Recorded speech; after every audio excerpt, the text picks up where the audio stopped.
এই করতোয়া নদী তো আগে অনেক আবর্জনা দিয়ে ভরাট ছিল, এখন কেন এত সুন্দর? বৈকাল না হতি কেন এত মানুষের ভিড়?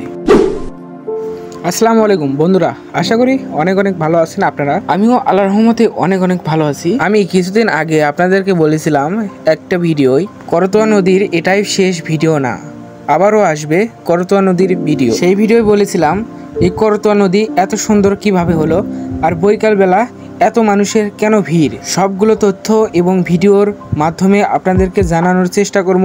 আমাদের সাথেই থাকুন, ভিডিওটা স্কিপ না করে পুরো ভিডিওটা দেখতে থাকুন। আপনি যদি ফেসবুক বা টিকটক থেকে দেখেন একটি ফলো করে রাখবেন, আর আপনি যদি ইউটিউব থেকে দেখেন একটি সাবস্ক্রাইব করে রাখবেন। আবারও বগুড়ার নতুন নতুন ভিডিও দেখতে পারবেন। যাওয়া যাক আমাদের ভিডিওই। আমরা বাড়ি থেকে রওনা দিলাম, বগুড়া শহর দিকে টান দিলাম। আপনারা যদি করতোয়া নদীতে যেতে চান, করতোয়ার আসল সৌন্দর্যই হলো এসপি ব্রিজের উপর থেকে।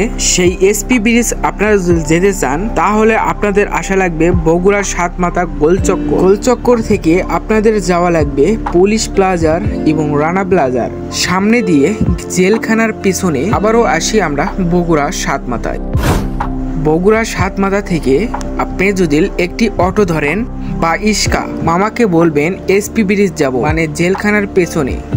এসপি ব্রিজ যেতে লাগবে সাতমাথা গোলচক্কর থেকে 10 টাকা, একজন যাত্রী 10 টাকা। কারণ আমরা বগুড়া শহর সাতমাথা গোলচক্কর থেকে এক ইস্কাল মামাকে ধরে বললাম যে এসপি ব্রিজ যাব। তখন মামাটা বলল এসপি ব্রিজ যেতে 10 টাকা লাগবে। আমরা বললাম যে যাওয়া যাক, চলুন।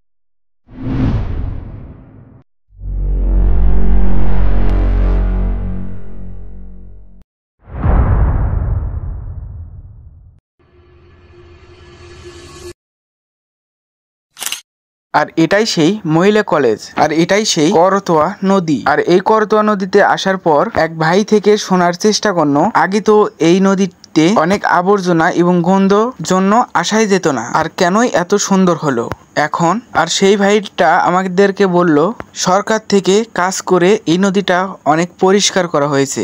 আর আপনাদেরকেই বলছি, আর আপনি যদি এই নদীতে আগে এসে থাকেন আর এখন যদি যে এই নদীটা ঘুরে দেখেন, তাহলে আপনারা বিশ্বাসই করবেন না আর এই নদীটা এত পরিষ্কার করা হয়েছে। তাই কোনোদিন যদি সময় পান, একটু ঘুরে দেখবেন এখানে আসে। আর এই নদীটা বিকেল বেলা অনেক মানুষের এখানে ভিড় হয়ে থাকে। এখানে এই নদীতে আগে ছিল অনেক আবর্জনা এবং পলিথিন, আমরা বগুড়ার ভাষায় যা বলি অনেক ঘেগা পানা পলিথিন, অনেক আবর্জনা এই নদীতে আগে ছিল। এখন অনেক পরিষ্কার করে নদীর ধার দিয়ে ব্লকের ভিতর দিয়ে ঘাস লাগানো হয়েছে। আর আমাকে একটা জিনিস দেখে ভালো লাগলো না, এখানে যে লেখা আছে পলিথিন এবং আবর্জনা ফেলা নিষেধ। এখানে গোটাল এরিয়া আমি ঘুরে দেখলাম, এখানে কোলে একটা ডাস্টবিনও নেই। তাহলে এই ময়লাটা কোথায় ফেলবে? এখানে কোলে একটা ডাস্টবিনের ব্যবস্থা বা সাইড দিয়ে কিছু ডাস্টবিনের ব্যবস্থা করা উচিত ছিল।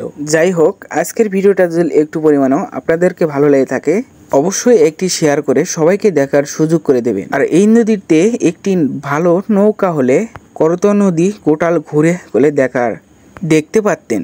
এখানে নৌকার কোনো ব্যবস্থা এখনো হয়নি, হয়তো সামনে হতে পারে, কারণ এখানে কোলে অনেক সুন্দর একটি পরিবেশ হয়েছে। কারণ নদীতে কোনো আবর্জনা নাই, কিচ্ছু নাই। আর আপনারা যদি পরিবার নিয়ে আসতে চান, তাহলে এখানে কোলে বসে থাকার জন্য ব্যবস্থা করা আছে।